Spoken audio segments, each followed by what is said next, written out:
What's going on, folks? It's your friendly neighborhood Professor Cag, swinging through the hallways, highways, and byways of a local Zoom room near you. Uh, Hopefully, we have some people here who show up in the chat.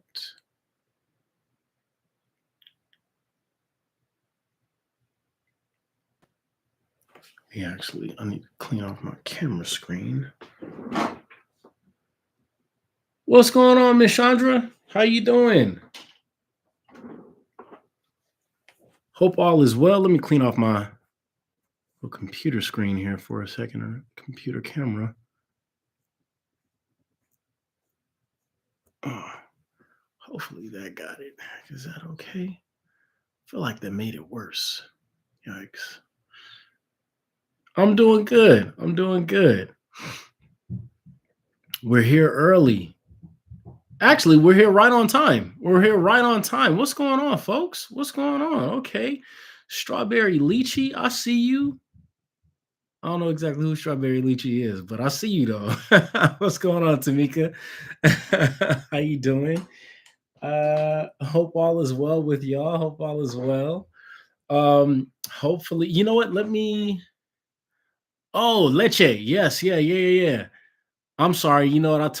I wasn't even paying attention to the spelling. Wasn't even paying attention to the spelling. I just automatically associated it with two fruits. How y'all doing today? Man, it is so good to hear and to see y'all. So good to hear and to see y'all. Talk to me. What's going on in sorry. It's one of those nights where it's a lot of stuff going on. I should probably keep one ear open. It's a lot of stuff happening at my desk right now. um, Man, tell me what's going on. How is your second week going in our class so far? We're at Thursday. I think I actually posted up a couple of announcements for y'all. Some of y'all, I just posted up an announcement that you should check out if you have not already done so. How's the second week going for you? Let's hear it. Let's hear from the chat. Chat, I heard that on a song somewhere. I think SZA said it. So far, catching up on reading. Okay, all right, okay. How is your reading going? How's the reading going? You know what? Sorry, let me not ask that. Let me ask a different question. Let me take that back.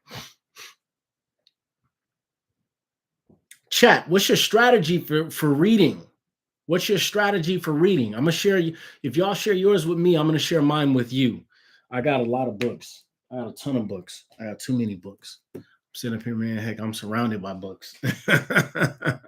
But there is a strategy and a formula for, I think, for getting through it. I'm a notoriously slow reader, even when I'm assigning the reading. But there's it's more about consistency than it is about trying to speed through everything. Just kind of sitting down and getting um, what I can have done completed within the time frame that I allot for it. What's y'all strategy for reading? What's y'all strategy from reading? Chat. Let me hear it from you. Let me see what you guys got going on in the chat right here. Strategies for reading. I'm gonna actually put a question up here, right? What's your strategy for completing weekly readings?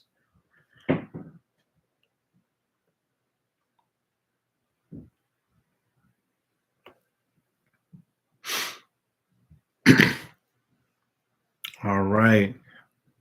My person Strawberry Leche 67 says, so far, I've been waking up early in the morning, making myself comfortable at my desk to read. Excellent. Drinking tea. Hello. It's a lifesaver. Getting cozy. Hello. That's what I'm talking about. Trying not to speed through it. Good. 4 or 5 a.m.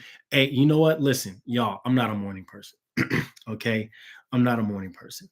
However, the best time to get your reading done, okay, whether you're a family person, right? If you got the little ones, if you got a hubby, if you got a wifey, if you got responsibilities, work in the morning time, what have you, right? Listen, the best time to start your reading and even your reflections is at like 4 or 5 in the morning. That's quiet hours. They, so there's a lot. Is a couple things. There's only a couple things that's going on around that time. Reading is one of them, right? It's like the perfect reading or meditation time. And I see my girl Chandra is like, I ain't having that. Nah. See, I used to be like Chandra. It's a struggle for me to actually get up. I know that that's the best time for me to get up and to start reading. It's the quietest time that I get, and I don't have kids. I have a job with like 150 students, but but that is the quietest time that I have in my life is at 4 or 5 in the morning. I have to purposefully set time aside. Miss Chandra says, right, I got to purposely set time aside in the morning and in the evening, right? I can't read it all in one setting. I'm also like Miss Chandra. Yeah, I can't read all in one setting. I set up multiple times throughout the day where it's just in my schedule, reading. Tamika says, I'm also a slow reader, but I like to be in a quiet place to read, but that would be in my room mostly. Absolutely. So y'all are already hitting on a couple of these are great strategies. See, y'all are in the game. Y'all are in the game, okay? Y'all are highlighting some very important things that really are key factors at play when we're talking about getting the reading done. All right. When we're talking about getting the reading done, you have to consider your space. Your space matters, right? I can't, if y'all can kind of see over here, right? I got like papers stacked up over here, right? I got stuff all on my desk. I can't read right here. In this spot right here, I cannot read. I have to go outside, right? So, like 4 or 5 in the morning, I'm going to my living room. It's the very, very, very quietest place. Sometimes I'll actually get some reading done in here. Sometimes, right? This is actually a pretty decent spot. I got great lighting and things of that sort. But then also, too, throughout the day, throughout the afternoon, right? The late morning, or excuse me, yeah, late morning, early afternoon, I have to get outside of the house by that time, right? Listen, I can't stress to y'all enough how powerful going to the park is. If the park is if you can sit in a park in your local neighborhood, folks, go take advantage of it. Go sit outside, get some sunlight. I'm not even talking about like sitting down on the grass, although you could do that. You could for sure do that, lay a blanket out and like get your reading done. I mean, even if it's just, yo, I have myself, my clothes, and a book. Go sit on a park bench and just go get your reading done. Let the birds gather around you, right? Like reading in the park is certainly a generative act. And I don't know, there's something I think there's something about being outside. Maybe it's because since the pandemic, I've been inside a lot more than probably I ever have in my entire life. I think I just appreciate going outside a lot more. And there's just something peaceful and calming about that puts me in the mood to read and to absorb the information that I'm actually getting. So definitely finding a quiet space is good, right? Waking up in the morning time is also great, right? It's more of an ideal for me. It's not always the reality. Okay, I'm gonna be honest with you. I don't always make it there. You know what I'm saying? I don't always make it up in the morning. However, it's the best thing to do first thing in the morning. I don't even I'm getting into the habit now of not picking up my phone first thing that I do when I wake up in the morning. I'm just now getting into that habit. Um Waking up in the morning and the first thing that you do being reading is top tier. That's next level preparation, folks. Okay. It's next level preparation. That's top tier preparation right there. A lot of you actually wrote on your discussion board number ones or like the intro activity that we had that some of the skills that you bring into the classroom with you includes being organized, right? And that's excellent, right? The next level beyond that, right, is organizing your day, your time into blocks and chunks, right? The next tier within that sphere is waking up in the morning and getting stuff done. First thing that you do in the morning should be reading. It don't even have to necessarily be my stuff. It could be something for someone else's class. It could be whatever spiritual text it is, or whatever spiritual faith it is that you guys practice, or that you're connected with. Right, reading and journaling in that way. Just make the first thing that you do in the morning time reading and journaling, right? Reading and writing. Let me tell you something. You will transform your thinking, your outlook, especially right now. A lot of chaos, craziness going on in the world. It's the best way to actually fight against any of that. It's the most effective form of resistance against that. Absolutely. Right. For the books, just 5 books that we need. That depends. Strawberry Leche 67. But by the way, if you can give me a nickname or like a preferred name or something like that, unless you actually just prefer for me to like, I could refer to you as Strawberry Leche 67. But if you prefer another name, please let me know for sure. But what class are you from? Which class and section number are you in?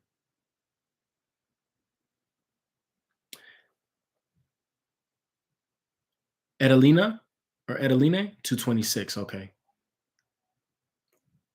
Okay. Yes, you have.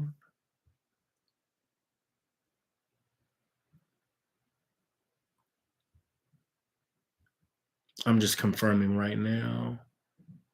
Take a look here. I want to make sure that I actually count them all. I do believe you have about 5 books. It's either 5 or 6. One of them can be optional, okay? And I'm gonna highlight for you which one can be optional. It's best if you have it, but if times are tight, if the pockets are tight, I'm going to tell you which one can be optional. Let's take a look at the syllabus right quick. So you have Malcolm X, The Last Speeches, that's necessary. Hip Hop Generation, that's necessary. Ta-Nehisi Coates, that's necessary. And then The Souls of Black Folk, which is also 2 necessary. 1, 2, 3, 4, 5 books total. Yes. The Norton Anthology of African American Literature can be optional for you, right? Especially like if your pockets are tight right now. And I'm more so kind of the inline is line. Okay, got you. Etaline. Etaline. Got you. Got you. Got you. Got you. Thank you. Appreciate that. Yeah, please collect me. Please connect me. Correct me. And more to add to my collection. There we go. Yeah. So if you are an English major, or if you're taking the 226, which is a literature class, if you're taking it for either the English major or for your own personal education and fulfillment, right? I would certainly say get all the books, because all of these books are books that that you can constantly return back to for a lifetime. Okay, um, a lot of these books I've read. A lot of these books I actually got let me see, 4 out of 5 of these books I actually got first introduced to in my undergrad years, which was it was a little while ago. So, and I'm still going back to actually read them, especially the Malcolm X book. The last speeches from Malcolm X, right? For those of you who are in the 226 class, let me tell you something. If it ever seems like like it's rough, like you might not make it, right? And I'm speaking from experience, really. Um my own experience, that is, as an English major.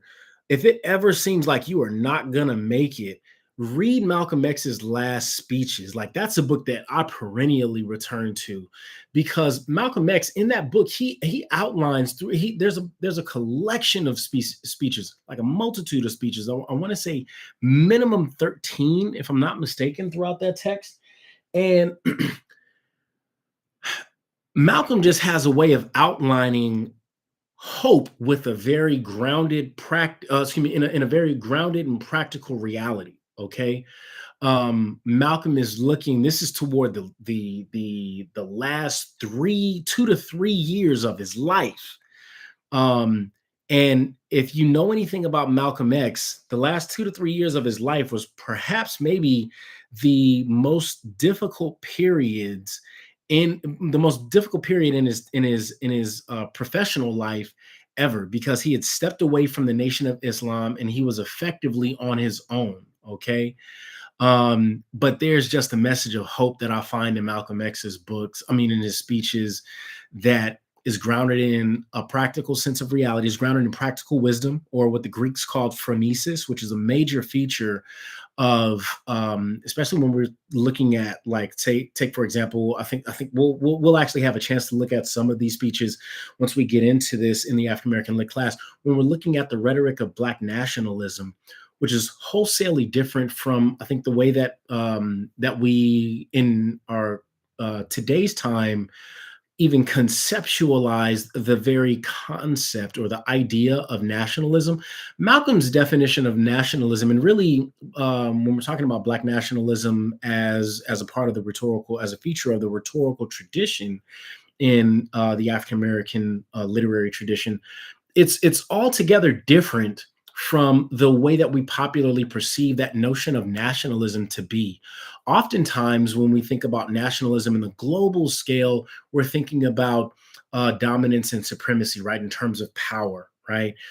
Malcolm is conceptualizing his approach to Black nationalism, right, or his philosophy of Black nationalism, um, in a way that's more closely akin to Frederick Douglass and his perception of emancipation, right? But on a global or a collective scale, right? So for Malcolm, a lot of his messaging, especially during that time in his last speeches, a lot of his messaging is wrapped around about three different tropes. One, the trope of the role of the global diaspora, right? So in other words, right, like this common collective identity surrounding Africanness, right?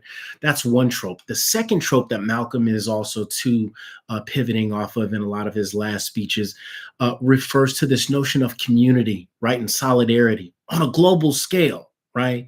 Particularly, he's looking, while the idea of community is wrapped up around a very central worldview, right? A kind of Afrocentric worldview for Malcolm, right? A Pan African worldview for Malcolm.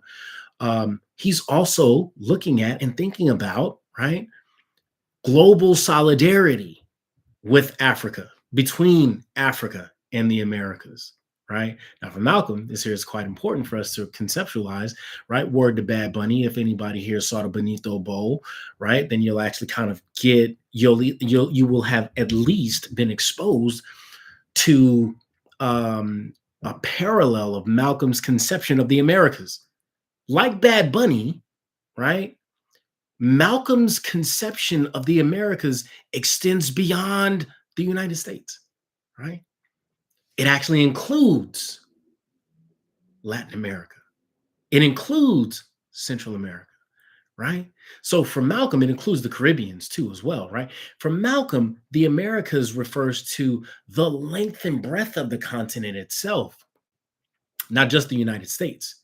So he's looking at this notion of community or solidarity, global solidarity in relationship to Africa, the Americas, and also to the continent of Asia, right? So that's part of that's some of the cool things that we actually get out of Malcolm, right? And some of the more kind of inspirational messages that we also get out of there. But the cherry on top is the reason why I think about Malcolm, right? Or why Malcolm's book is actually really good to read, especially if you find, and you're an English major, you find like, yo, damn, I don't even know if this is going to change for me. This is a struggle point. Da, da, da, da. Right. The thing to remember and to learn about Malcolm is that he didn't he kind of knew how to read, right? But he wasn't reading at a proficient level until he actually got incarcerated. He read the dictionary several times, right? Like completely front to back, right? Memorized, right? Words, right? Empowered himself through literacy. First thing he did when he woke up, read, wrote. You'll see that there's a common theme here, right? Of some connective tissues. You see, for Malcolm, right, he became an orator while he was incarcerated, right? So, um, and throughout his childhood prior to that, right, he spent the life in crime and also to crime adjacent, right?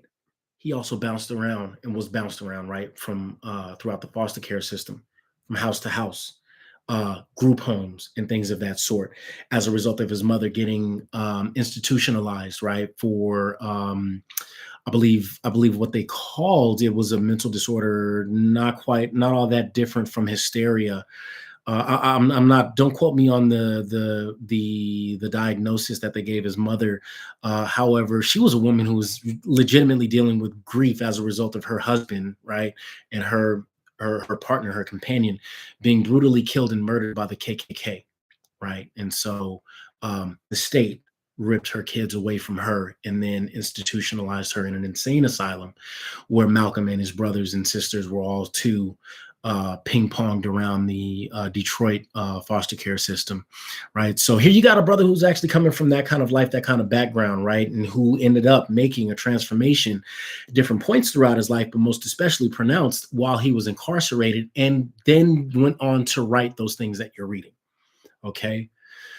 So if it gets dark, if it gets a little tough, a little lonely, that's another reason why I say that book there is certainly worth keeping and adding to your collection. Adeline, excellent. I counted four books for English C1000. English C1000, you are. Let me double check. Let's see. Say, I don't think. Let me see. Let me double check here on the syllabus. Y'all, I've been having a tough time with Canvas too as well. Um, Give me a message down in the chat if you've been having difficulty either uploading or accessing Canvas on some of your devices at different points in times throughout this week. There was a whole video that I had for all of you in this week 2 updates and announcements that I have not been able to upload. It could just be my computer, but let me know in the chat if you've also been having some issues, because I'm thinking that it's probably just me. But yes, you are correct. Yes, there are 4 books, and one of them is a textbook in English C1000. That is correct, Tamika.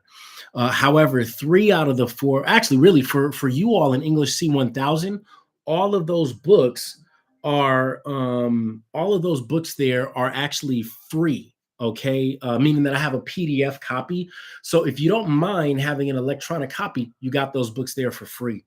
The textbook, I'm able to actually take in and make photocopies. I've made photocopies, and I'm able to actually provide them. Only thing I can't access. Oh, wait, what? How are you? How come you can't? Well, Justin, tell me what's going on. How come you can't access the Riz's Tao of Wu? Does it give you like an error message or what? What's up? Let me know something. Because that one there, you should be able to access. Um, yeah, in my 226 class, because of those books, I cannot find all, I can't find those in PDF, probably because they're a lot more new. So I can't actually provide you all with a free PDF copy of Ta-Nehisi Coates' Between the World and Me in my 226 class and some of the other ones. Large files can crash the browser. It is recommended that you download the album, download them instead.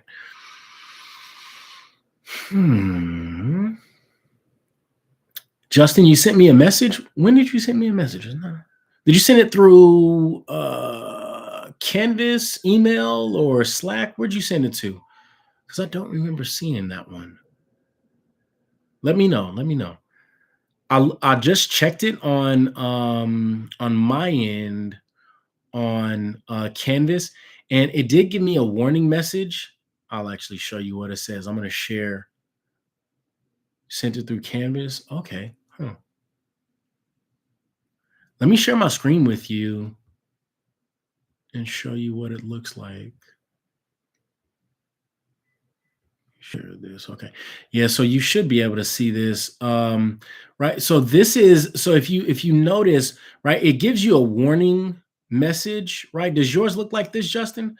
Does it give you like a warning message and then it says large files, da da da da da, right? I just hit download and then it did successfully download onto my computer. Does it give you this kind of message?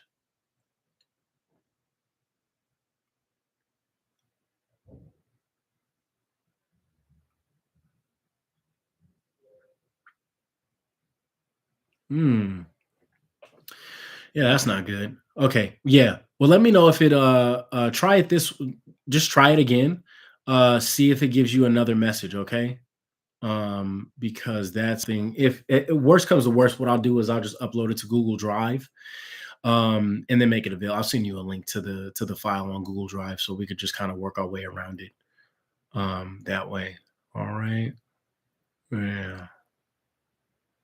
Okay. Other questions. Let me see. Questions, comments, concerns, emotionally justifiable outbursts in regards to this week's readings and or assignments.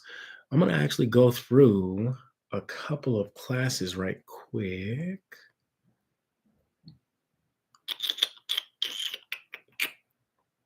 Let me start with 226 really briefly since that's kind of where we started there. All right, so yes, so we have 6 books.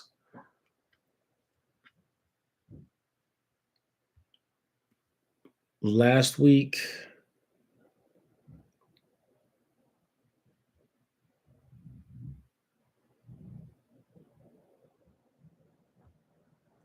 during our chat, I mentioned I noticed that there I think for the 103 class, the course schedule and the syllabus weren't up yet. There were some issues surrounding the posting of those two that should be corrected now.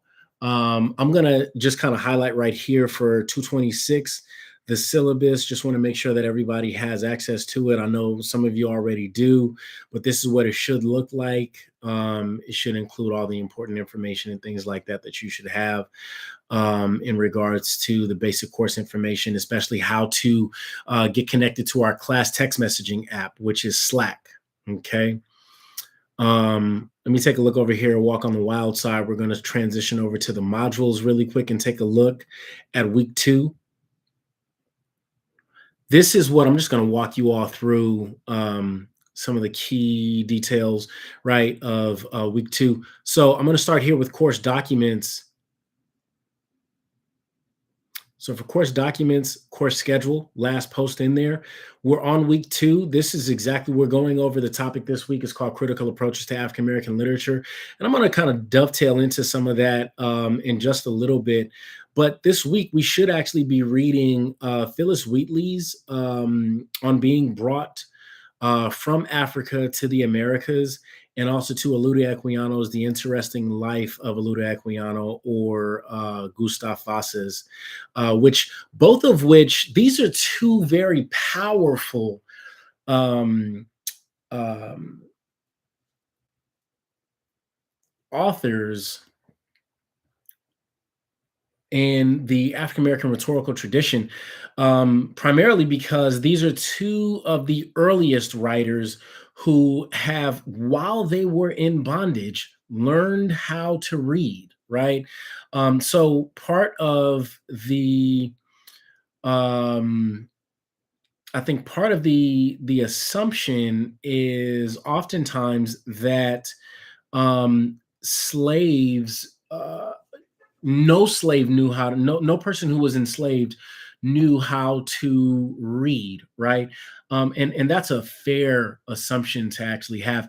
While it's not accurate historically, it is it was illegal to teach a slave, a person who was enslaved, how to read.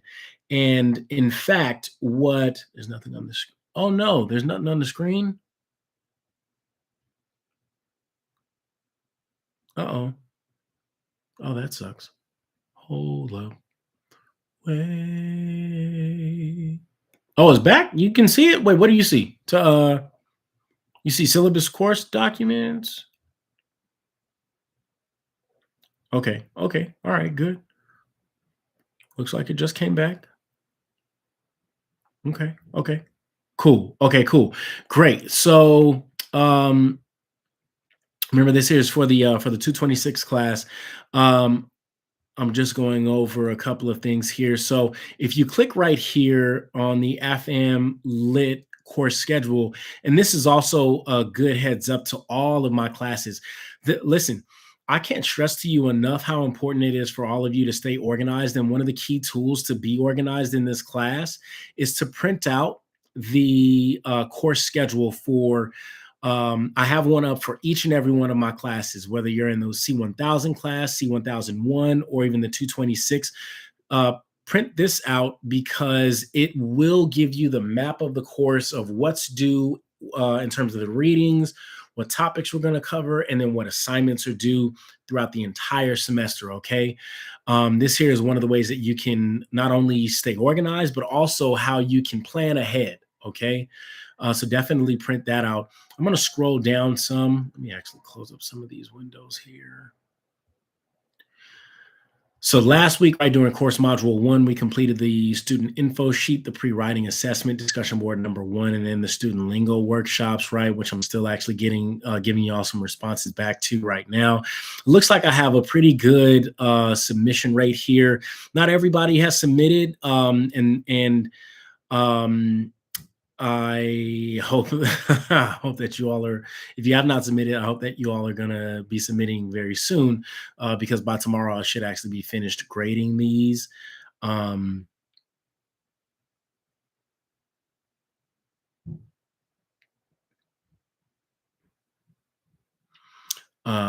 and if you have not submitted it, then I will be dropping you from the class. Not that I don't want you in my class, not that it's not intentional. It's just so that way I could actually clear my roster out. Sometimes we've in the past, really for the past few years, past 6 years actually, we've had a very big issue with bots, especially in the online classes. So I'm just trying to clear out my rosters before the class gets too far along. So um, if you have not actually completed that first assignment there yet, the discussion board number one, starting off the semester the right way in 226, or even in the C1000 class, um, yes, the screenshots, right, for the student lingo workshops. That's where that's discussion board one and the student lingo workshops are hand in hand for 226, right? All you're going to do is just upload your screenshots under the section where it says either upload screenshots here, or you can upload them onto the discussion board number one. I'm going through and I'm grading those. I've been grading those this week, just marking people off for who's done it. And if you haven't done it, I'm going to drop you from the class, not you individually, but if you haven't, for those folks who haven't done, I'm going to drop them from the class. And those of you who are watching this as a recording, just know, send me a message real quick and let me know, hey, look, I'm here. I'm going to do it. I just need to get it done by tomorrow, right? Because you'll have until tomorrow in order to actually submit that. Otherwise, I will actually have to drop you off from the course. And if that happens, let me know. Come back and let's get it done. Let me know that you're not a bot. Let me know you're real. All right, folks. Okay, so moving right on along, here you'll actually note that the readings under if you see this heading right here, that refers to the Norton Anthology of African American Literature. That's what the NAAAL refers to, right? So if you see this, either in the syllabus, the course schedule, or even on course modules, just know that that's what that refers to. So here you'll have an introduction into the reading on African American Rhetoric by Keith Gilliard and Adam Banks. This is actually a really important reading that helps to set up what it is that we're doing here in the course and why we're going over these various authors and a variety of different kinds of writings and readings that Black, either formerly enslaved folks, or the children of enslaved folks, or rather the ancestors, the descendants of enslaved folks, have composed and written. Right, it helps to outline the overview of the African American rhetorical project, right? The African American rhetorical tradition. And it also breaks down and gives you a clear cut definition, a description of what is meant by African American rhetoric, i.e., the rhetorical tradition, so on and so forth. And it dovetails, it illustrates how it's related to the field of literature. Okay. All right, folks. All right. So, um, also too, last week you should have completed Robert Hayden's The Middle Passage. This week we have our readings and resources, which build upon last week's readings. So here you'll see there's a PowerPoint presentation that introduces the various movements and eras within the African American literary tradition. Now, it covers the entire African American literary tradition from the period of enslavement all the way through, if I'm not mistaken, the Black Arts Movement. Okay. So that brings us all the way up until about the 1970s. This here, you don't have to review the entire thing. I would only review the section, excuse me, that we're going up to right now, because it'll introduce a lot of the authors, tell you a little bit about their background, their biography, and then also too what some of the major themes are in that literary era. Right. So right now we're actually taking a look at the period of enslavement, right, which Phyllis Wheatley was also too an enslaved Gambian teenager at the time that she was actually captured and stolen from Africa, brought to the Americas. Similar, Olude Equiano was just completed his walkabout. In fact, right, just became a man before he was actually kidnapped and stolen, and also too captured and relocated in the Americas as well. Now, these here are both two pieces. One poem. One is a poem. The other is actually an essay, or rather, a narrative, right? A critical memoir, as it were. But both of which follow some of the main themes and tropes that you'll find listed here in the African American literature PowerPoint lecture, right? Under the period of enslavement, right? The classical slave narrative, right? Which is the genre that's formally known. You have two activities here that you have to complete. One on Phyllis Wheatley's on being brought from Africa to the Americas, and then also the next one on Olude Equiano's autobiography here. There's also a video that I posted on Olude Equiano. So I want you all to also take a look there at that video, because it does indeed cover a wider span of his life than what's covered in the reading itself. Okay. So that's just to kind of bring us up to speed. For those of y'all who are in my 226 class, that's what we have going on up until this week. All right. Next, moving on to my C1001 class. Let me actually close. Oh, actually, before I move on to my C1001 class, any questions for those of you all who are here from 226? Any questions from you all?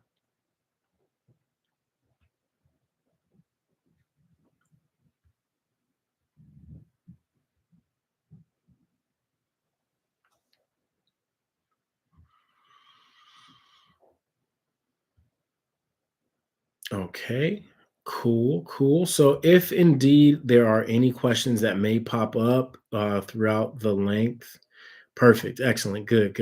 If you have any questions, you can either ask me in the chat, or you can certainly hit me up on Slack, or send me a message through the inbox. Justin, I just got a message from you. I just saw that there was one in the inbox. So once we get wrapped up with the live, with the YouTube live, then I'll make sure to respond to you. Okay.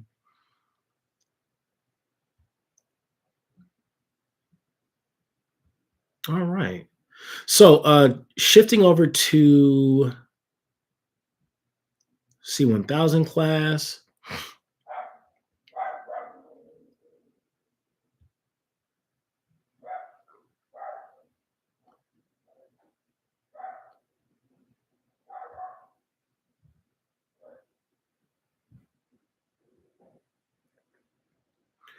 Okay, so here's the C1000 class.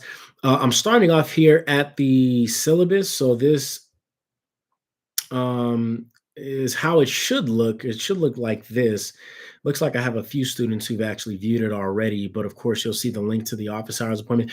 Office hours appointments, you can always find them in the syllabus itself. So if you click simple syllabus to the left of the navigational screen, it should take you to a layout that's similar to this. Of course, it'll have the proper class information, course title, section number, and things of that sort. You'll also note which class is which by the image that you see here.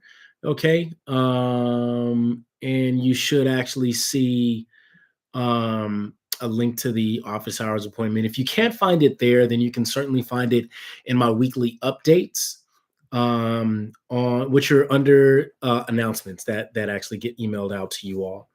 Okay. Hopefully, can you all see this? It went black again. Okay. Screen went black again. Okay. Let me see. Back to black. All right. Let me see here. Did it change? Heck, you know what? Let me see something.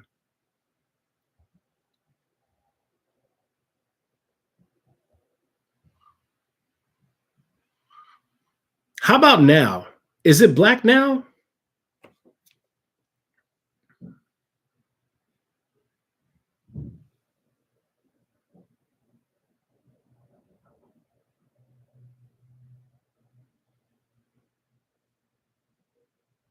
Is it still dark? Let me see. Okay. Okay. So I think I figured it out. I think I figured it out. When I go to the simple syllabus, it it takes you through another layer of screen viewing that's not directly integrated to excuse me, that's not Canvas itself, but rather it's another app that's integrated into Canvas. I think that's why the screen ends up going black. Let me actually, because it looks like now that I'm on Canvas itself, looks like y'all can actually view it properly. Yeah, and then looks like yeah, Justin, it doesn't seem to like when I share the screen on the syllabus. I don't know why. YouTube is kind of hating on that one. I don't know. YouTube doesn't want us to be great.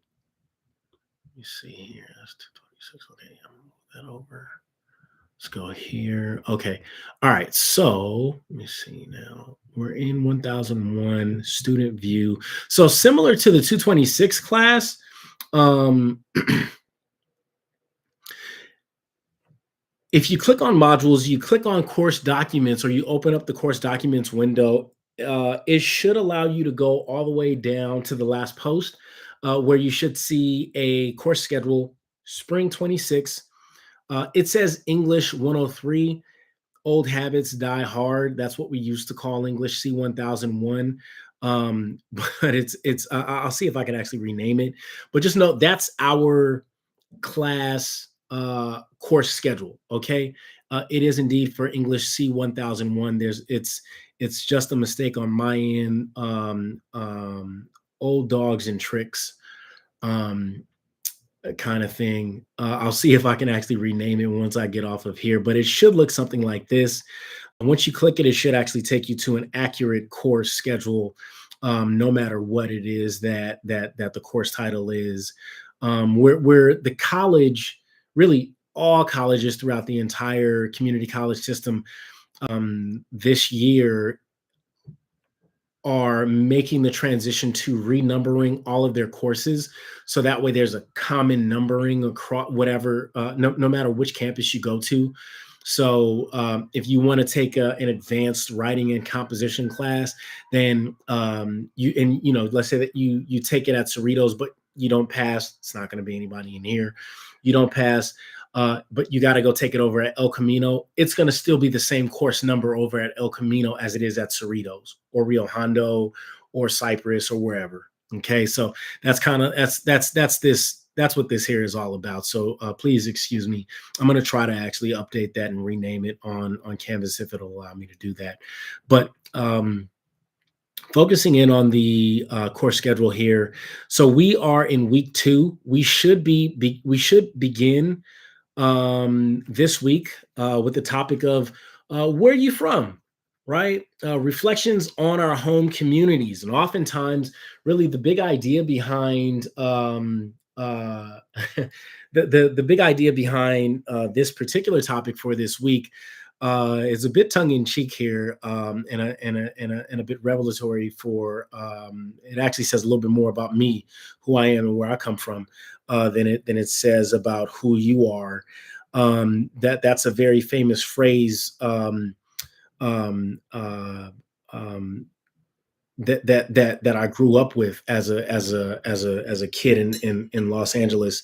That was a way of finding out, something about somebody's, their parents, their lineage, their background, and also too, which part of Los Angeles it is that they had lived in. Um, and that's part of where that comes from, right? It's a bit of a tongue-in-cheek kind of reference for me, only because this is also the week where we begin to engage in thinking about where it is that we come from, right? um which is precisely the reason why we have some of the readings that we have laid out on both Canvas and also too in our first course text, The Misadventures of an Awkward Black Girl by Issa Rae. um this is really an opportunity for us to reflect, in a way that goes beyond the surface, right? In a way that goes beyond just quite simply the forensic kind of reflection of, okay, well, I did this, it happened here, and this is when it happened, right? This is where it happened, this is when it happened, and yeah, that's that, right? No, I want us to actually dive a little deeper, right? I want us to actually kind of take this leap, right, into the past, that allows us to think, wow, heck, you know what? I'm sitting up here talking about the past and where I'm from, and here it is. I'm wearing it proudly on my chest. I didn't even recognize that. Just the connection to bound. Y'all can see clearly where I'm from. But this is the opportunity that we have, right? This particular week is the opportunity that we have to dive into, right, our past in a very critically reflective kind of way, right? Now, that's not to assume that our past is actually all kind of wine and roses, but however, I want us to think deeply about who we are, where we come from, and how things got to be this way for us, right? And that's what the readings, both in The Misadventures of an Awkward Black Girl within pages 1 through 68, and also to the readings on Canvas course modules 2.0, allow us to consider, as well as our in-class video that we'll have to actually view in preparation for the completion of discussion board number 2, which is a video, a film entitled Real Women Have Curves, right? Um, I believe it actually came out directed by Patricia Cordoza, if I'm not mistaken. Um, and I believe that it was released in 2002, starring America Ferrera. If anybody here is familiar with Ugly Betty, right, the show Ugly Betty, then you'll know her as the main protagonist on that show, America Ferrera. This is the first time I got introduced to her, right? Through this film. This is really the first time that a lot of people had gotten introduced to her. If I'm not mistaken, if this is not her breakout role, or her first role, then it's certainly her breakout role. The first time that the nation was actually introduced to her, that the world was actually introduced to her through this film, which is very powerful. It kind of tells the story again through this trope of critical reflection and dialogue on one's home community, of a young girl who grows up in South LA who uh for all intents and purposes, right, she's a great student, right? She's smart, right? She's witty, she's sharp, and she, more importantly, is very clear about who she is, right? She's clear about who she is. Other people might not necessarily agree with that. That is to say, right, her sense of who she is. Her mother does not agree with her sense of who she is, right?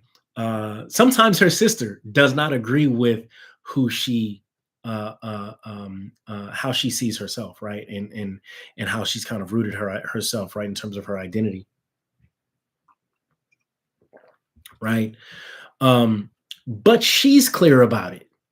And more importantly, that clarity, I'm going to scroll on down right here. Course module 2.0, right? This here is under discussion board number 2, Real Women Have Curves discussion, right? More important, the clarity that she has about who she is, about who she identifies herself as, right? How she chooses, right, to exert her own agency over her life, right? Her ability to maintain that clarity is what guides her next steps after high school towards her future, all right? She comes from a family, a working class family, right? A working class family that immigrated to the States quite some time ago. But more importantly, right, her family actually immigrated to the States in order for them to actually achieve and attain a better life, not just for them, the parents themselves, right, or the grandparents themselves, but rather for their children, right? And more importantly, here's the irony of the entire film. There's this wrestle, a tension, right? This back and forth, this struggle, this tug of war, right? Between the mother and her, the main protagonist, right? Between the mother and the daughter, right? The youngest daughter in particular, right? A struggle of tradition, right? And the expectations as well as the assumptions that surround, right, the tradition versus the protagonist, right? Her name is Anna, her sense of herself and her agency, right? Like I said, sometimes her sense of self does not always coincide with or affirm or even acquiesce to her mother's sense of who she should be, right? So, to that degree and to that extent, Anna's main struggle, right? The main struggle of the character, the protagonist in this film, Real Women Have Curves, right? Finds Anna kind of struggling against, right? Finds her fighting against at times herself, right? The part of herself that loves her mother and that wants to, make her mother proud and happy. At other times, her mother, it's her or excuse me, sorry, tradition itself, right? Traditions and the assumptions that are associated with tradition, right? Cultural traditions, right? Oftentimes, which is embodied, excuse me, oftentimes, which is represented in the form of her mother, right? And her mother's expectations, right? Her mother's stories, right? And also, Anna finds herself struggling against society's expectations of her and who she says, who society says that she should be, right? And the role that she should actually play, right? Um, in her own life, right? So, something that I want us to actually keep in mind is that this critical interrogation of who we are and where we come from, how things got to be this way, right? Should connect, right, or dovetail into this your vision of who and how it is that you define yourself and your identity, where it is that you want to take your life, right? The direction that you want to move in order to achieve not what society's definition of success is, not what your mom or your dad's definition of success is, right? Or rather, not only those things, right? There's nothing wrong with those things, right?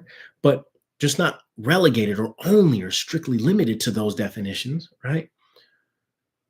But rather to critically interrogate what your assumptions, expectations, and values are that help to chart out the direction that you want to take your life, right? That's what the point and purpose of this critical reflection, this critical interrogation on who we are, where we come from, and how things got to be this way for us. That's really what the value, that's really where it's anchored at, right?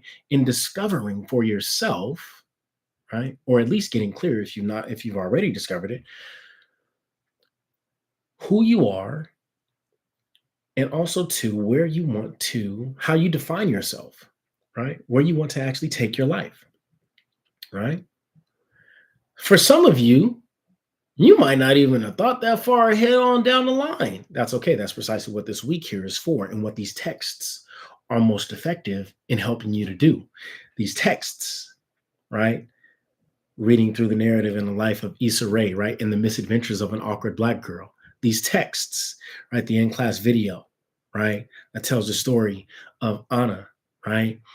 In Real Women Have Curves, right? These texts are meant to help us to think more deeply and more critically about our own lives and our own journey, right? Okay. Yeah, was she in Sisters of the Traveling Pants? That's cool. If she was that, you know what? You're certainly probably right. I trust your I trust your memory better than mine, because I think I actually got encountered. I got introduced to this text. I want to say maybe even after Sisterhood of the Traveling Pants came out. But yeah, no, it's very possible that that might have actually been her first role. Definitely, yeah. Right. Okay, so um as we're moving through, so this now those of you, right, who, again, this is going to be like kind of across the board, right, blanketed, right? So sometimes I will have a lecture, right? So like for my 226 class, right, the PowerPoint, excuse me, sorry, sometimes I will have a PowerPoint, and that will suffice as the lecture in an online capacity, right? So like for example, in the 226 class, you'll see right there's the Introduction to African American Literature PowerPoint, right? In my C1000 class, as well as my C1001 class, clearly the class that we're looking at right now, C1001, right? Sometimes you'll see, right, readings and resources. You'll see 2.1, right, or 3.1, and then you'll see readings and resources, right? Something for you to read and take notes on. There are PowerPoints that are embedded into each one of these posts, right? Or into some part of these posts. Like here, you'll see there's a PowerPoint on narrative structure right here, right? I want you to read and take notes on each one of these posts here, right? They're not all like super long. Some are short. Some are very just kind of clear cut and to the point where it's outlining what it is that you can expect to learn or discover in relationship to the student learning outcomes, right? Of in this section, right? Other times, this is going to just introduce you to a very brand new concept. Like let's dive right on in right quick, right? So actually, here, let me go back previously. So here, right in the introduction and narrative structure, right? This will give you like an overview, right, of what this module here, what this learning module entails, right? So here, this learning module will introduce you to the strategies of narrative structure, right? So there's a thing here called SEO terms, right? And these are search engine optimization terms. Now, this is oftentimes most useful for people who are producing or publishing websites and things of that sort, right? To make it easier for people to search for you. It also works on the back end if you are, right, doing a search for like if you're doing research or if you're trying to explore more, these terms here will also help you to identify specific resources, right? Terms like for this week, narratives, right? If you were to do a Google search or even a YouTube search for narratives, critical memoirs, autoethnographies, narrative structure, narration, these you can use any one of these search terms and ask Google or ask or tell YouTube to introduce me to the components of narrative structure. Introduce me to the process of how to write a critical memoir. Right? You can certainly use these SEO terms to help to narrow your search in your own reading and research on your own. Right. So by the end of this module here, you're going to identify, construct, and employ, right, these critical elements here. Right now, here you'll also see the module learning outcomes correspond, or excuse me, module learning objectives correspond to the following course learning outcomes. Again, an old habit here that I'll have to actually revise. It should be English C1001, right? And here you'll actually see these are the learning modules. Excuse me, the learning objectives for the module itself, right? The point that we will discover and learn of these modules. And then here is where you'll see, right, how they will connect to the larger course learning outcomes of the class itself, right? Next, we'll move right on through to the next spot, right?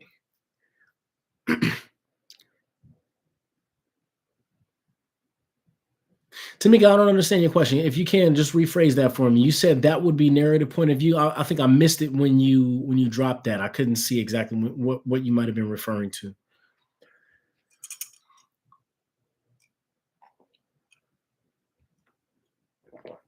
Hmm.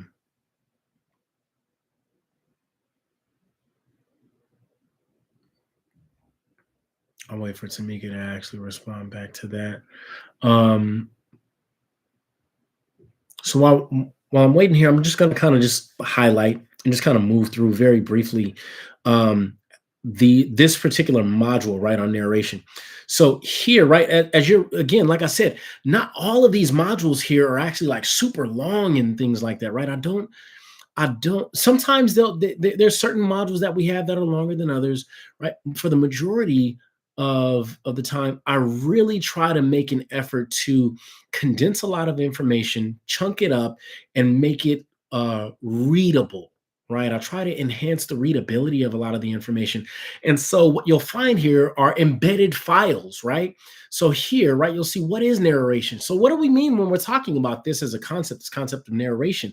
What does that even mean, right? What are some of the what are some of the basic definitions, right? One and two, basic components that comprise this concept that we're discussing here, that we're learning about, right? So, boom, here's an embedded file, an introduction, a short, brief chapter, right? This is a short, brief reading that comes from a larger book on fiction writing, right?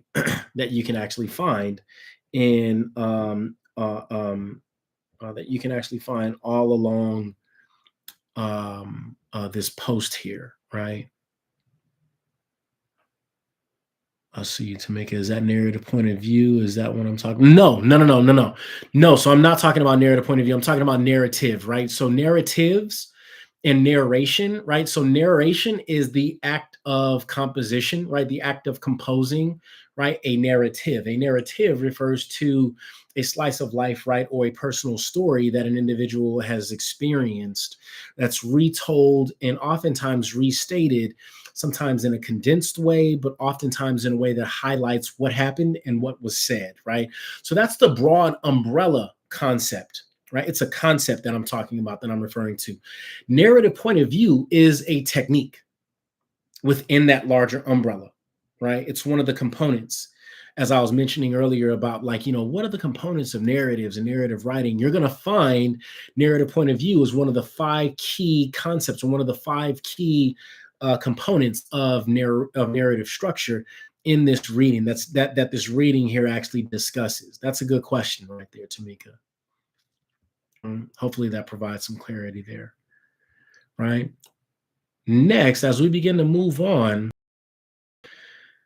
here there's where after you do that reading, right, that embedded reading on introduction to narratives, right, now that's going to give you the basic vocabulary, like the basic grammar of narratives. It'll give you the definition, right, the description. It'll give you some examples of the different types or kinds of narratives that, right. It'll also illustrate the components that make up a narrative, right? So these are like, if you think about narratives, right, the larger umbrella term of anything that we learn, if you think about it as a dish, right, like tacos or spaghetti, right? If you've been to some of your friends' houses, everybody household got a different way of making tacos or spaghetti, right? Some people will sit up there and they'll make tacos with, tortilla, right, some meat, and some toppings, right? Like at the very least, they got like those kind of three basic ingredients, right? Now, some people might actually kind of jazz it up and say, "Yo, look, you don't have just any old kind of meat, right? You got carne asada on there, right? Or you have al pastor, or you have, something else, right? You got fish, you got shrimp, right? Whatever." Right? Boom. And then you just need just a little something on there, right? Onions and cilantro, bam, right? A little bit of lime, you good. All right. Some people might actually kind of switch that up and be like, yeah, nah, like put some ground beef in there. You know what I'm saying? Ground beef, right? You're gonna catch the ground beef, right? It's got a little bit of oil, right? And the little bit of like the orange kind of coloring in the pot itself, right? And like, when you bite into it, right, that orange just kind of drip down on your plate, right? And then they might put lettuce, they might put tomatoes, and then they might do something wild, some like put ketchup on it. I'm not even lying to y'all. Listen, I'm more so telling on myself and the family's houses that I've been over and what I've witnessed. Okay. Sometimes you'll see these things. Now you'll find that they have different styles and variations. Sometimes, man, some of the homies actually put together, they have like an actual cactus, right? Like that serves as the shell, right? Like they boom, like they fold that thing up, man. Crazy. It's insane how good it is. However, regardless of the millions of different ways that you can actually make tacos, right? There's some key basic ingredients, right? That's the analogy that I want to kind of use to demonstrate what's happening here with the larger umbrella term of narratives, right? And narration. See, while there's a big, broad umbrella, right? A big, broad kind of way that we could kind of put it together, there are some key basic ingredients that are required in order for a piece of writing to count as a narrative. That's what you're going to be introduced to in that reading. And then the next post, right? The next page will take you to the Shapes of Stories by Kurt Vonnegut. Here, it actually gives you a further, it breaks it down to a further dimension. What kinds or types of stories exist?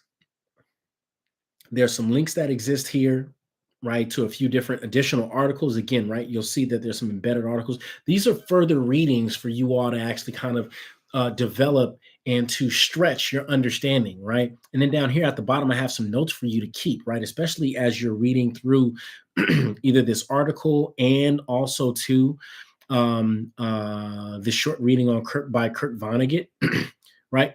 Take notes, keep notes, pay very close attention, right, to a couple of key points, right? One, action and dialogue move a story forward, right? What are the 6 most commonly used plot structures, right? What is this concept of an emotional arc, right? And what other stories have you seen, right, these kinds of arcs pop up in, right? So those are just some things that I want you to kind of keep a mental note of, right? And also jot down in your notebooks as you are completing this module here. Okay, moving on to the next page, right? Again, this here is elaborating on that initial reading. What do narratives do? That is to say, right? What's the purpose of a narrative? How does it function, right? Here you'll see there are 5 functions or 5 purposes, right, that all overlap and intersect with each other, right? And here you'll see some examples of critical memoirs, of other people's critical memoirs that are embedded in here, right? So you definitely want to open these files and read through them, okay? You want to read each one of them, right? Here you have an example of a narrative that makes a point. That's by Common's memoir, right? Common Sense, right? The rapper from Chicago, right? So the Riz's Da Vu is not the only hip hop memoir that we're actually reading. No, but we also get a little taste of Common's memoir, right? There's also 2 a classic narrative by Annie Dillard called The Chase, right? Which focuses, which illustrates, right, some of those key concepts and techniques of narrative writing that you would have been introduced to in the introduction to narratives in the first reading, right? And that you would have been introduced to in the article that's posted up on the previous post.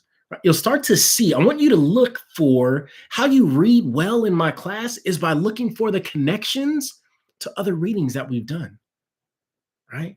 That's the key to success here in this class.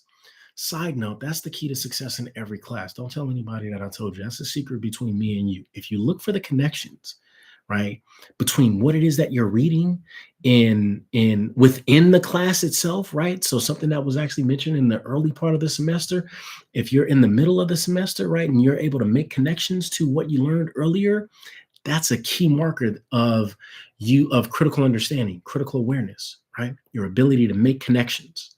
I tell you, I can't even stress that enough, right?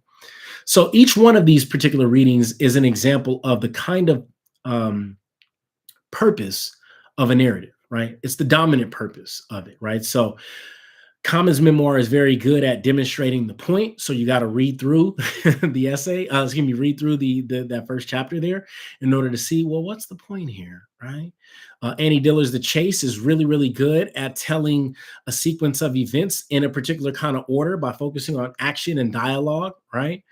The Riz's Tao of Wu, especially the parts that we've been reading thus far, is very good at employing action and dialogue to move the story and the plot right on along. Richard Wright's short story on the library card is effective. It's a very effective use of presenting a conflict that creates tension, right? That builds up over time, right? And then lastly, but not leastly, part of the reason why this topic is entitled "Right Where You From," right? Reflections on one's home communities, and why I mentioned earlier that I'm kind of telling on myself a little bit, is because that's the point of this particular section in this, excuse me, of this particular week's readings. It's the point is that I want to actually share with you all, right? It's for me to reveal who it is that I am, where I come from, how things got to be this way for me. And where I do that most clearly, cleanly, and concisely is in my own example of the first kind of essay that you will have to write in this class. I'm giving you all my own critical memoir, right, which is entitled The Personal History Statement Handout. Okay. That's the file that it's under, right? So this here is just a fairly decent example of telling a story from a particular point of view, right? Here you all will get to learn a little bit about my background. That is to say, how I even got interested in looking at hip hop as something more than just a form of entertainment, right? And how that dovetails into my experience in education, going as far back as high school. And then you'll also get to see what the philosophies, the central philosophical principles, the core philosophical principles of my pedagogy, right? Or that is to say, my approach to teaching and learning. You get to see what they are, right? And I'm elaborating on them too as well, which is the point, right? Of that's the message that I'm trying to drive home for each and every one of you all in that particular narrative, right? So once we and again, your goal here, right, is to take notes on each one of these readings as you move through, right? That's why it's important for you to like kind of pace yourself, right? And then here you'll see a strict PowerPoint on narrative structure, right? So here I am breaking down what it is that you're introduced to in the introduction to narrative writing, that first embedded reading in the first post, right? I'm breaking down and elaborating with clear-cut examples, right? What it is that narratives not only do, but also what the central components are of a narrative, right? Narrative point, they tell a sequence of events, they convey action and dialogue, they prevent a conflict and create tension, and they also tell a story from a particular point of view. Now, this is where, Miss Tamika, you're going to get encountered with the concept of narrative point of view, okay? Which is also too very important, a very important concept, right? It's actually that's going to serve as the bridge to next week's readings, right?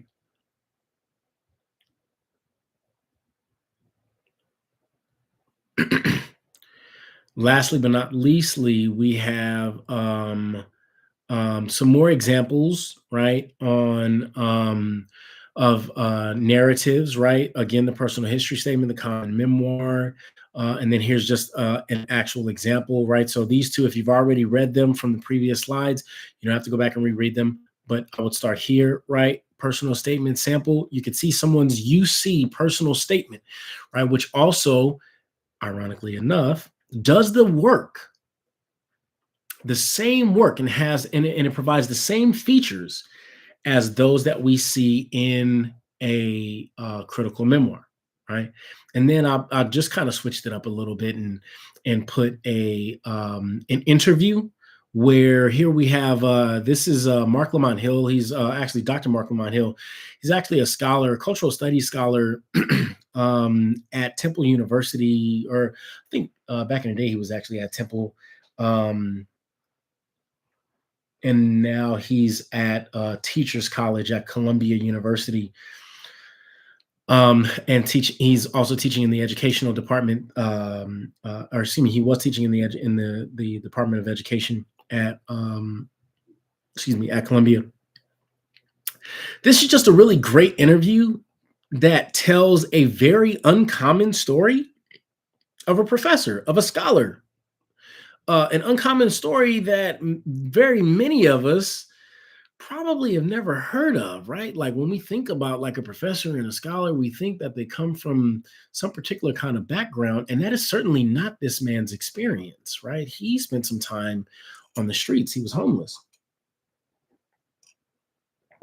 And so he tells this story about how things got to be this way for him, right?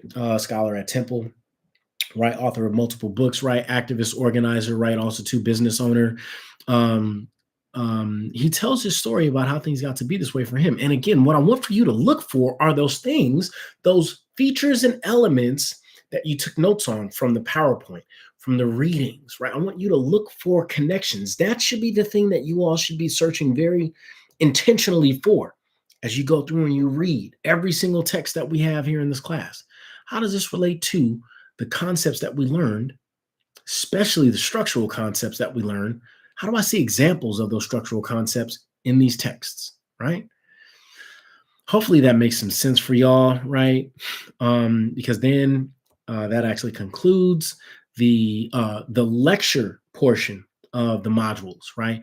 Before we actually transition on into the activities, which you'll find Real Women Have Curves discussion board post, right? Number 2, along with the set of questions. These here are questions that I want for you all to actually critical reflection questions on the film. I want you to answer each of these questions here in the film using specific examples from the film. That is what is going to actually help you to move to score very high on this discussion board, okay? That's what I'm going to be looking for.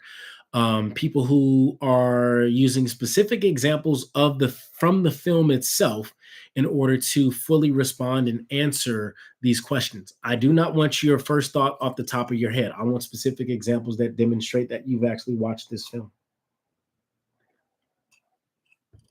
Okay. I will be responding and commenting on your submissions, and you'll see because I will actually be I will note that we need to see more specific examples, right? So that's just a notice. It's not a ding or it's not a bad thing or anything like that. But you'll note that we need to actually see more specific examples as we move forward. Okay. All right, folks. So any questions for those of you all who are in my English C1001 class? Any questions on course module 2.0, how to build critical memoirs?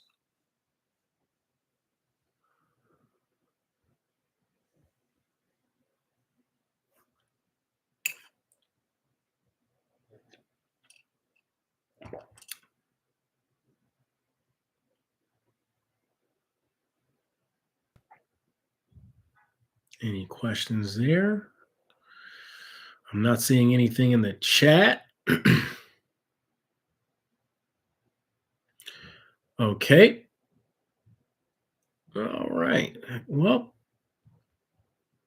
seeing as how I don't see anything in the chat, I will move right on along.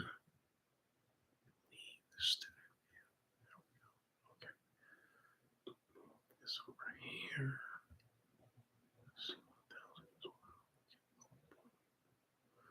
All right. Now for C1000, excellent. Okay, cool. For my C1000 folks, you all are going to this is a little bit of a slight slight shift, a subtle shift in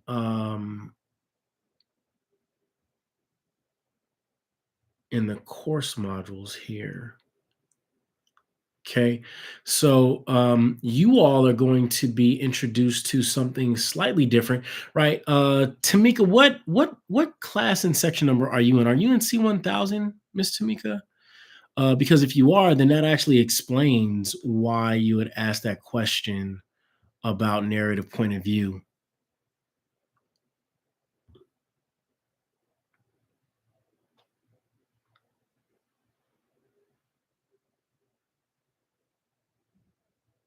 I'll wait for Miss Tamika to drop a response in the chat here. But let me see.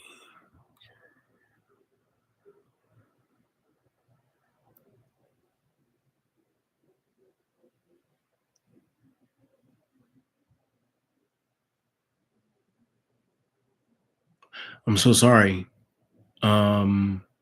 If I butcher your name, correct me. Okay. Uh, Mete Williams, D4H. Um, okay. I see, Tamika. Okay, so you're in C1000. That's why you asked that question. I'm gonna get to you. Let me get to you in 1 second. It's actually okay. Well, I'm sorry. So wait, Mete Williams is also Justin. Okay. Got you. Just wanted to make sure. Okay, cool. Great. So Justin, yes, that is correct. You thank you, Tamika. Appreciate you. I got you. So Justin, yes, that is accurate. So you don't have any submissions, excuse me, any screenshots to submit, at least not that I can tell, if I'm not mistaken. If you do, then it would be under the discussion board, or rather the activities section in under 1.1 or 2.1. Okay. If you don't see any instructions there, then that's just for a totally different class. Okay, man. So just want to make that clear. Tamika, part of the reason why, and I get nope, no, you're good, Justin. You're good. You didn't miss it at all. You didn't miss it at all. You're good. Um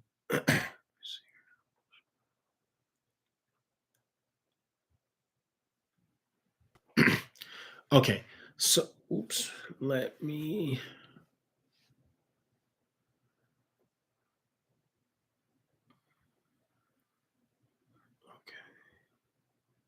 all right. So for those of you all who are in my C1000 class, okay. So C1000 folk, slightly different. Y'all are also learning about narrative, but you're not reading Issa Rae's The Misadventures of an Awkward Black Girl. You're reading the RZA's Tao of Wu, right? So this is going to be slightly different because you all have to read. I believe in for this week you um, have to read up to pillar. I think is it pillar 3? Sorry, y'all. There's a gnat. I think you all have to read up until pillar 3. We check the course schedule. See, this is what I mean when I say like you can this thing here, you have to print it out, right? Because if you have to, click and go back, right, then I mean, it ends up becoming a whole thing. Okay, so it looks like according to the course schedule, last week you had to read the intro in pillar 1. This week you're only reading pillar number 2, and then one of the major readings that we're highlighting here on Canvas is Peter Elbows on the Concept of Voice, which is a very important reading, right? That actually kind of talks about the power of voice, right, in writing. Is part of the reason why, as an instructor, what you will learn about me is that I'm not grading you all on grammar, right? There's a part of me that doesn't really care about grammar. There's a part of me that goes to war every time I sit down and read my students' writing, against the other part of me that doesn't care about grammar, right? The thing that where I find a little bit of a happy medium at is between grammar and student voice, right? Grammar is a feature of voice, or rather, it's a stylistic choice, right? It's a stylistic feature of voice, and so part of what I want for you all to learn, especially in the English C1000 class, is to first and foremost, we got to get in contact. We got to touch somebody. We got to meet somebody who we may or may not have met ever before a day in our lives. And it's the person that we the closest to. I got it. I got the gnat that time, y'all. Sorry. We hit a little bit of hand sanitizer, right? I this person that you're the closest to, who you may or may not have actually met, it's your own inner voice. That's where all writing starts, folks. Okay, right? That is where all writing starts. Okay. So I want you to actually read through these readings and resources here, similar to just how I showed you all how we're going over C1001, right? How you move through, you read and you take notes on the readings that are provided and all, that are embedded, and also to the content that's provided, as well as the PowerPoint lectures and things of that sort. Here you'll find the elbow voice. The way to move through this all of my the modules, right? It's not, you don't want to go to this screen right here and then just start kind of cherry picking. No, you want to start here at the first entry. Okay, read through, take some notes. Okay, cool, boom. Then go to next, right? Next, this is why I understand that this is where I understand where you were coming from. Right. The reason why I understand why you was asking about point of view, right? Is that point of view? Is that what you're referring to? Like, nah, no. That was for the C1000 class. Excuse me, that was for the C1001 class. For the C1000 class, this is where our foray. This is where our foray into narrative writing begins. It begins with the point of view. That is to say, right? Who are you? And from what perspective are you going to tell your story? I need you guys to get in contact with that person, right? So here, boom, right? You'll see like this first short video that kind of unpacks this concept, that introduces you to this major concept of narrative point of view, and then you're going to also see that concept right wrapped up in this concept of voice, right? The larger umbrella term of voice, right? This PowerPoint here is divided into two parts. The first part is going to focus on this major umbrella concept of voice, and then the second part is going to focus on this more practical, functional part, which is the revision process, ladies and gentlemen. Those of you who are in English C1000, those of you who are in English C1001, right, would have and should have gotten introduced to this practical concept, otherwise known as revision, right, in your C1000 classes, right, last semester, right, or just in at the previous college that you may have attended, right. This here refers to the writing process, right, and that's what the second part of this PowerPoint here actually dovetails into, right. You'll see this major umbrella concept of voice is how we establish our presence in writing. It's how we get power to our writing, right? That's how we know, right? When I say we, I mean like us as instructors, or rather as readers, right? People who are reading others' texts. This is how we know that you didn't, excuse my language, right? That you didn't bullshit us. Right? The power of your voice is determined. It's determined through the development of a particular kind of skill in writing, and those skills are highlighted in this PowerPoint, right? The degree to which you develop these skills in your writing, right? Again, going back to the metaphor of the taco, right? The taco dish, right? I know that this writer here is not inflating, right? Or is not just telling me something that's not necessarily accurate, or that's not in alignment with, right, how they're feeling or their experiences, based on how they establish their voice, right? Based on how they establish their presence in the text, right? Again, you have to actually read the PowerPoint in order to understand what that means. Okay, by the end of this PowerPoint, you should certainly understand what it means. And then, now that you have an understanding by the end of that PowerPoint of what it means, right, to utilize the power of voice, right, the power of not the spoken word, but the power of the written word that's given life through you and your experiences, right, your background, who you are as a person, right, both culturally, individually, right. Let me tell you something. Once you develop that understanding, man, this Peter Elbow reading here is going to sound so much. It's going to make so much more sense that you're going to say, damn it, how did I not know? I mean, I kind of might have knew this, but I never was able to put it into words like this, man. Where did how'd they do that? Right. And that's what I want for you all to actually take away from this Peter Elbow reading, right? Now, moving on. What are some examples of narrative voice in hip hop, right? Especially given the fact that we're reading a hip hop critical memoir entitled The Tao of Wu by the founder, the pioneer, the legend of the person who put together the group entitled the Wu-Tang Clan. Actually, this section here is probably one of my most fun. It was my most favorite to actually put together, of information from a wiki entry, right, on the RZA, right, gives you a little bit of biographical background information on him.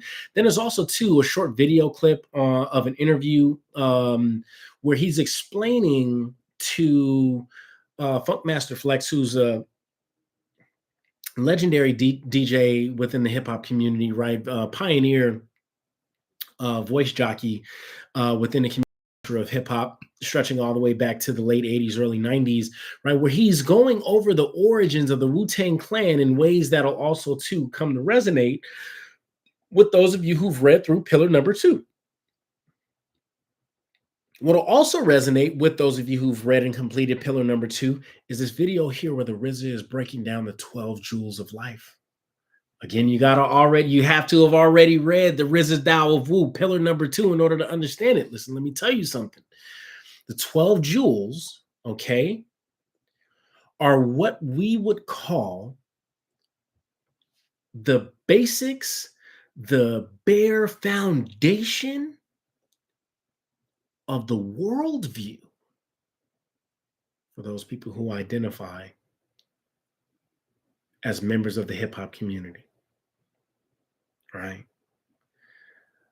Let me dive in just without getting too deep into it, because I will be here for like another hour if I start getting into like the 12 jewels, knowledge of self, and all of that stuff, right? But the RZA, after going through some ups and downs, some trials and tribulations in his life, he's gone through death, he's gone through tragedy, he's gone through triumph, he's gone through loss. He's even had to sit down in jail again. Right?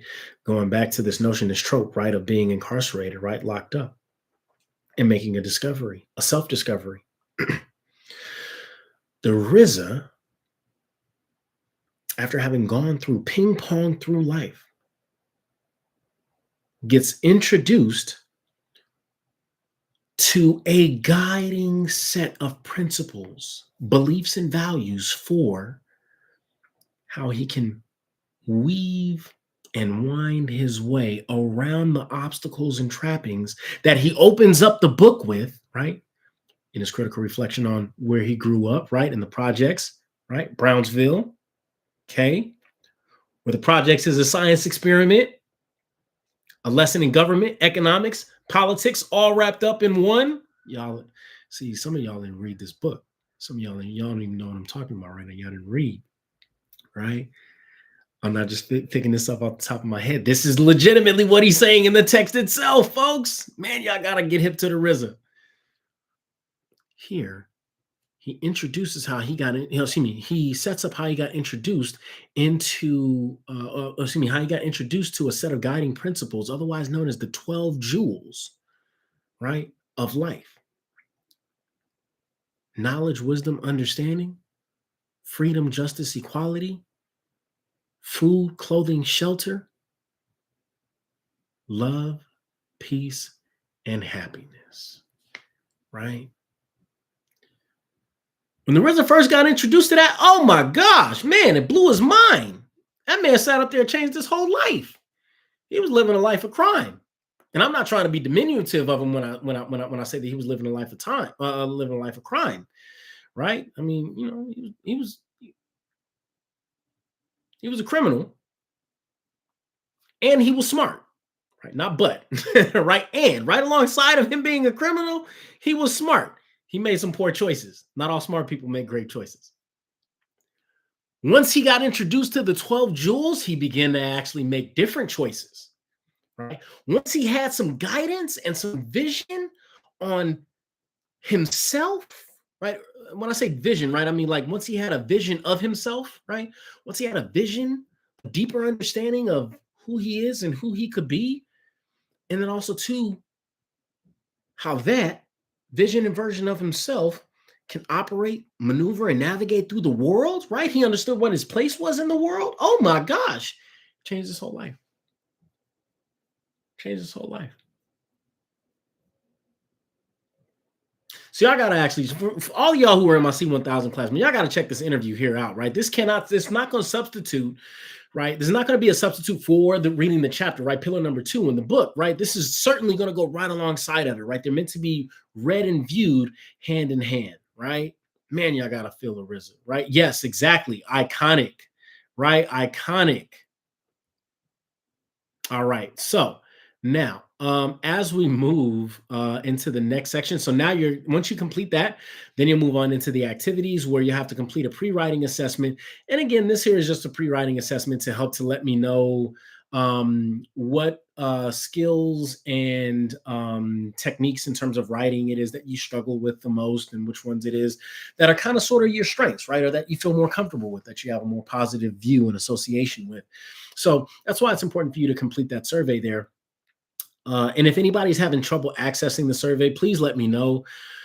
Because I mean, from my end, it looks like it's clean, it's clear, but I know that's not always the case. So just let me know if you have any troubles or issues with it. All right. Then once you complete that survey, then you complete the discussion board number 2 personal statement chart. Now, this here is vitally important. I need you to complete this. All right, I need you to complete this. You're going to actually submit this not in a chart form, but rather in a 3-paragraph form, right? Each paragraph is going to correspond to the larger parent category, past, present, and future. And I want for you to I want for you to explain and describe the major features of, each one of these major sections, right? Your past, that is to say specifically, right? Your upbringing, your family, your community, your family's educational history, right? I want you to, you don't have to tell me a complete story or anything like that, right? But I want you to just kind of describe and explain to the best of your ability, so much so to the point that I can see and feel what your what your upbringing is like, right? Your family. I want to be able to know your people, right? I want to be able to know your community. I want to see it. I want to know what's around it. What's where you buy, what's your intersections, right? What major monuments do you all have, right? And what's their relationship to where it is that y'all are actually living, right? And how does your neighborhood look? How does it feel? How does it smell, right? I want you to list and describe each one of these major components in such a way that I can see what it is that you're seeing, hear what it is that you're hearing, feel what it is that you're feeling, smell what it is that you're smelling, and taste what it is that you're tasting. Okay, I want you to describe each one of the major features, each one of these components in a way that appeals to the 5 senses. Okay, all right. So here's our exercise in description for the discussion board number 2. All right. So looks like I've already got some respondents too. So I'll be able to actually kind of respond to some of you all, right? Especially over this weekend. This here is actually due. All of these discussion boards here are all due this Sunday. All right, folks. And really, let me just kind of make this very clear and plain. And I'll say this throughout the semester. Right, it's vitally important that you go through each one of these modules right sequentially, and that you complete all the work, because the point and the goal of this module, right, of each of these modules, is to build components, smaller elements that work with the weeks that come before and the weeks that have already passed, right, the weeks that came after, right. I want you to take what it is that you've worked on, right, and bring it together to complete the major writing assignment. Okay. So it's important that you complete the discussion boards, right, in a timely manner and fashion, so that way you don't actually kind of fall back, right? Because what you complete here, what you start here, can actually be used to develop your essay down the line. All right. That's on its way. That's coming. All right, folks. That is going to complete. Oh my goodness. I didn't even realize how long we were on here. That's going to conclude our In the Class with CAG segment for this week. Hopefully, I was able to actually provide some critical insight and knowledge. Hopefully, I was able to actually provide some knowledge, wisdom, and understanding for those of you who are in my 226 class, my C1001 class, and also to my C1000 class. Folks, Please let me know. I'll pause for a quick second. If any of you have any questions, comments, concerns, or even emotionally justifiable outbursts. And if not, then I will see y'all later. I'll see y'all next week. I'm still gonna try to post up the video that I did because it took me some time to and I captioned the video too, man. I'm getting that video up there. I got to find a way. Miss Chandra, absolutely no problem at all. You take care, and I'll see you. If any of you all have, if you have any questions that might pop up later, schedule an office hours appointment with me, or sign up for our Slack. Text me. Okay. All right, folks. Y'all take care. Take care of yourselves and take care of your family. Take care of each other. All right. During these crazy times that we living in. Hopefully, I'll see y'all. Peace.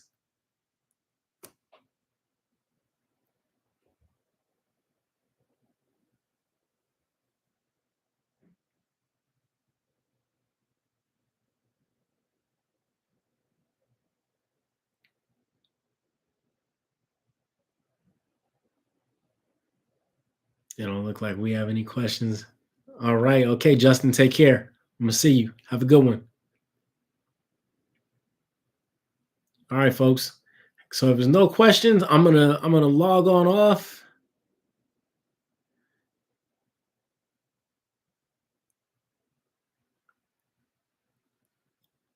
Oh, did you download it or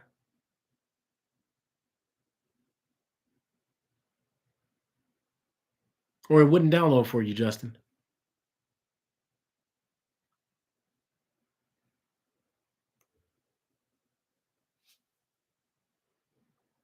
Okay. All right. Okay. Cool. I'll make sure that you get it tonight. I'm gonna check it out. All right, y'all. I will see y'all a little bit later on. Have a good one. Peace.